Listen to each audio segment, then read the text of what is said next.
thank you, Tara, and for GW for hosting this. This conference was really the idea of Tara and Graziella. It was just a wonderful idea, and it's been just such a fantastic year, just contacting all of Mardis, friends and colleagues, and we've had so much support. Everybody is here. Everybody's funding themselves, and everyone is here just because they loved Mardi. So I just wanted to also welcome you to this conference to celebrate the life of Mardi. So for those of you who don't know me, my name is Renee Fry-Mckibbin, and I was Mardi's first PhD student. I started working with her in 1998, so it was a long, long time ago. We wrote many papers together, and like all of Mardi's co-authors and students, we became really great friends.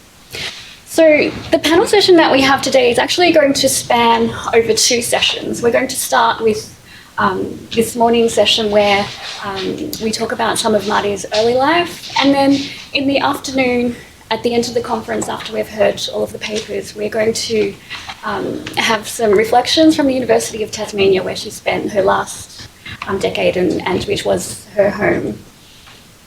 You'll notice on the program, if you may have looked at the program over time, we originally were going to have Warwick McKibbin and John Eatwell speaking on this panel. John couldn't make it, he got sick, and so did Warwick this morning. So we have Vanessa and Tara who are going to step in for the both of them. So Vanessa was at Cambridge when Mardi was at Cambridge as well. So she spent a lot of time with her during those amazing years that Mardi spent transforming surf. So I'd really like to thank both of them for stepping in at the last minute.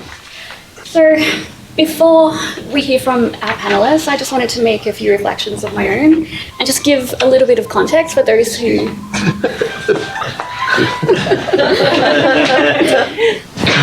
don't know Mardi. So Mardi authored more than 100 papers in areas of empirical finance and macroeconometrics. She had a remarkable 75 co-authors, 28 PhD students. She began her career at the Reserve Bank of Australia, and that is where Warwick McKibbin first hired her as a cadet around her honours year, which is her 4th year undergraduate degree. She later went on to do a PhD at ANU with Professor Adrian Pagan.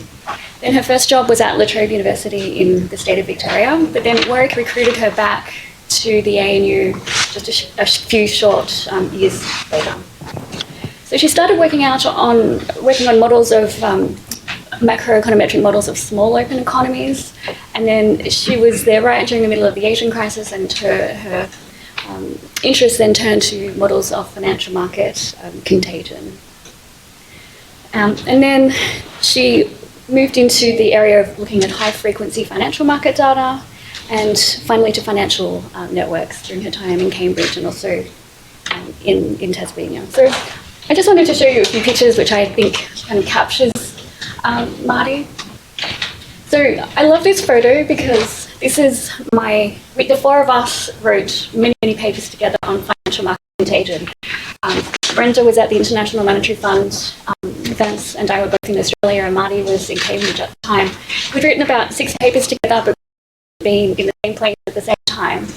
And so we had an opportunity to meet up for the very first time. Rome. Came from all over the world to meet for the first time in Rome. So, and I think that them linking their arms together really represents what they worked on throughout all of linkages and financial market or macro linkages. So Mardi loved, as Tara said, connecting with people and connecting people together. She was amazing doing that. She gave so much to be able to realize her ambitions in making just a beautiful community. She used to organize amazing conferences, and I know that most of you have probably been to some of them. So for example, she would organize these very formal, high-powered conferences in Cambridge. You'll see Vanessa and I right there with Mardi. She also organised a conference, the Australian Econometrics conference, which was held in Alice Springs in the middle of Australia, which takes a long time to get there. So this middle photo was taken with Mardi and co-authors, and also some people from Cambridge who came all the way to this conference as well. Mardi also organised that conference while she was living in Cambridge. So that's how impressive she was. And the last conference picture is 60th birthday conference that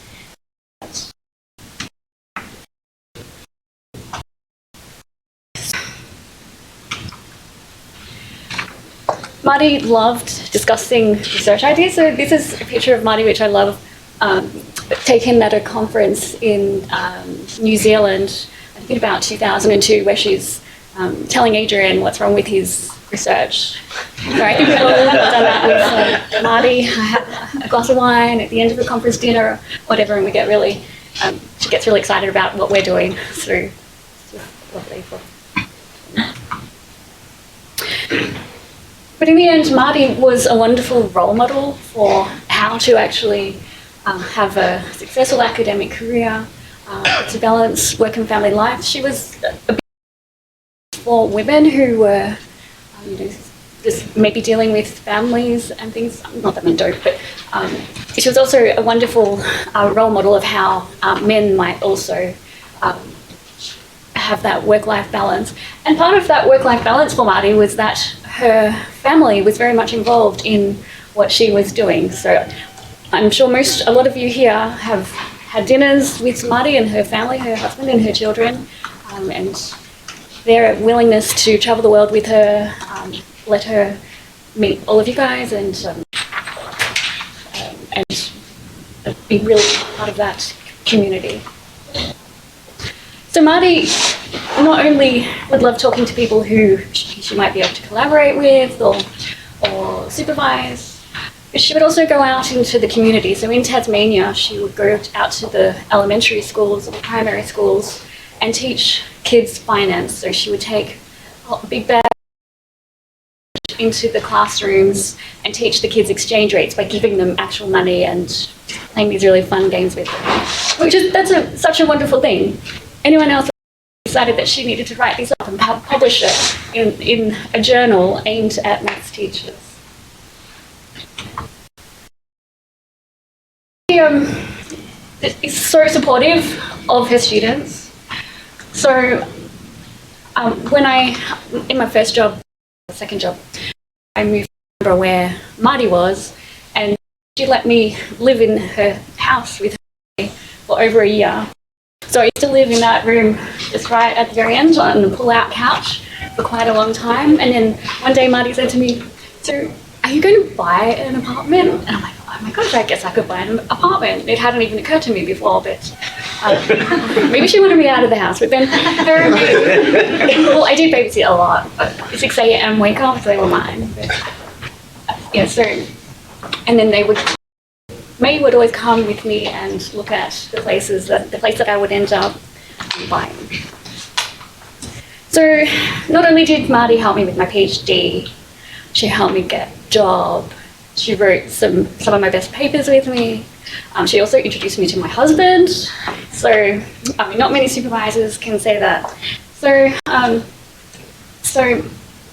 this was a picture from our wedding of Mardi and her family, and we had Jack and May do a reading at our wedding. I made them read this little poem about autumn leaves. I don't know.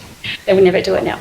But on the other part of this page, this is a picture of the wedding of John Eatwell and Susie Digby, and May was the flower girl at that wedding. So it just goes to show how much Mardi's family and Mardi were just so integrated in just the life of the department, to have the kids involved in the weddings of two of her bosses. Kind of amazing. Pretty much. So now I'd like to turn over to Tara. So Tara is filling in for Warwick, who is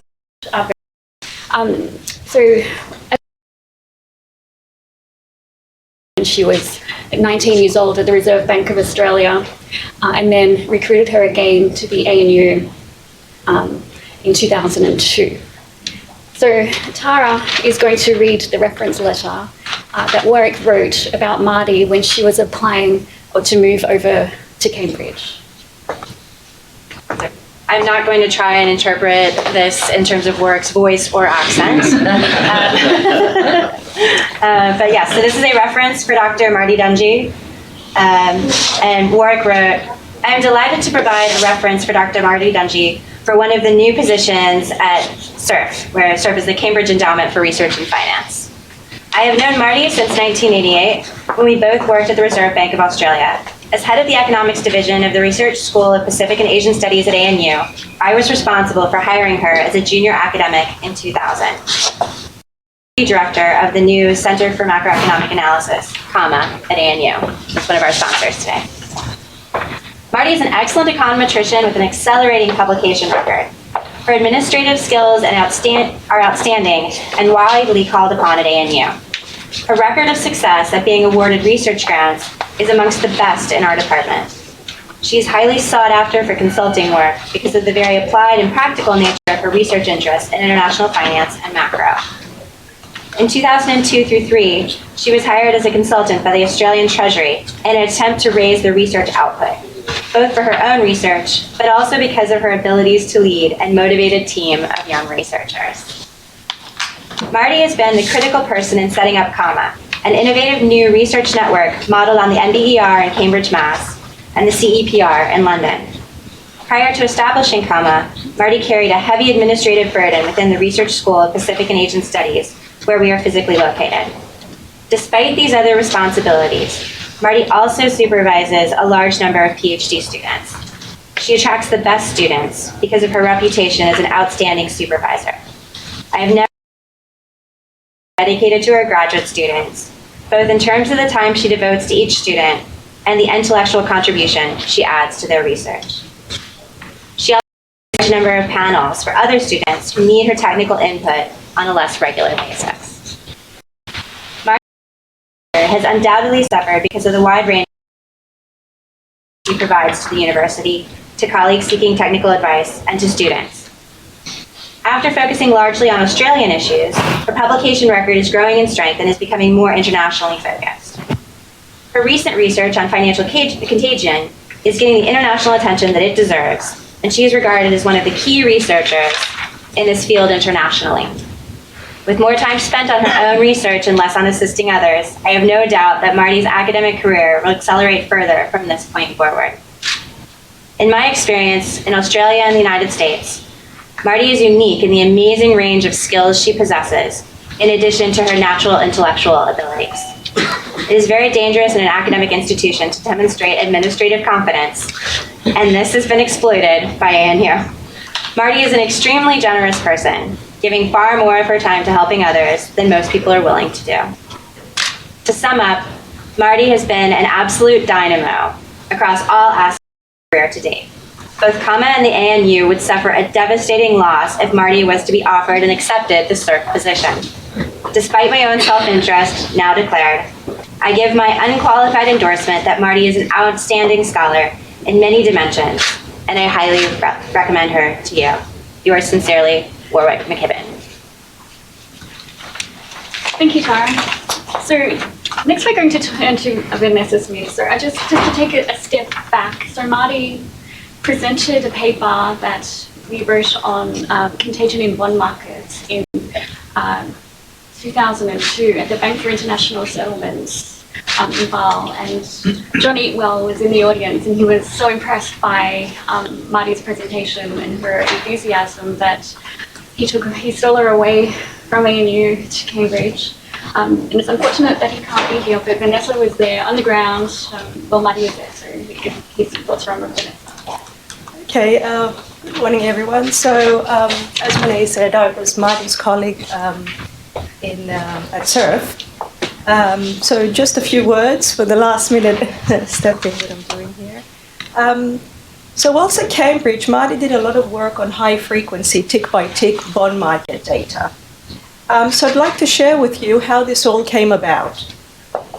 So when I joined Cambridge a couple of years earlier than Mardi, I was asked to help with a project that a colleague was working on at the time. It had to do with modeling liquidity in the US bond market. I knew nothing about the topic, so I started reading the literature to see how people were proxying for liquidity. And this led to buying daily bond market data from GovPX in the US. Now, when our research assistant started processing the data, we found it was full of inconsistencies and things that didn't really match up. So I liaised for weeks with the guy responsible for putting the data together, who was extremely rude and not really providing the best support. So to compensate for all of that, GovPX gave us a quarter's worth of free tick-by-tick data of the US government bond market. Mardi was ecstatic to get her hands on this data. She then got her husband on board, Ross, who is an IT guy, to help with processing such a vast amount of data, and the rest is history. So it was great having Mardi around at Cambridge. She was very passionate about her work, full of energy and new ideas, which she enjoyed sharing with others and working together. Very quickly, SURF became the Australian quarter, with many of Mardi's co-authors visiting from Australia.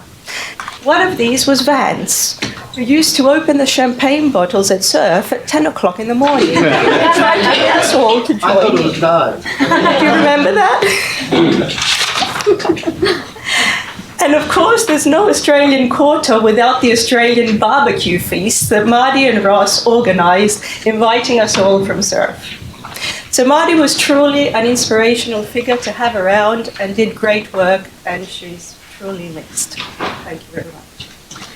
Okay, thank you, Vanessa. So we'll be going to the next session. Vance Martin is going to be chairing that session. So I know our stories are just a small number of stories, and I mean, for us they're very special, but I know that pretty much every person in this room has similar stories, and we're looking forward to hearing the course of today. So we'll ask Vance and Derek to come and start the next session. Please join me in thanking our standing.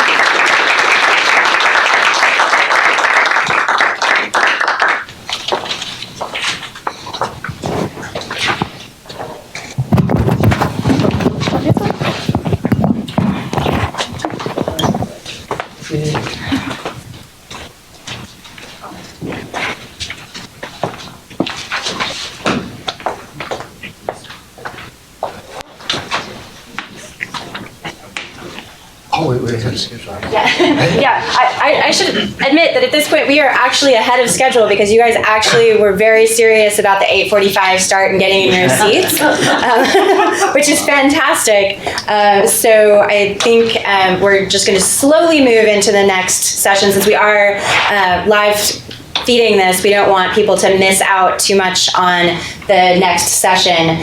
So just give us a couple of minutes if you guys. The coffee's still outside if you want to take a quick 5 minutes, so not a chat break, but just to grab a cup of coffee. Oh, yes, okay, this seems like a good idea. Go refill your coffee and we'll set up for the next session and start in just a few minutes. No sugar, just milk or cream. Milk. And I get 3 programs. Do you want a program? Yeah.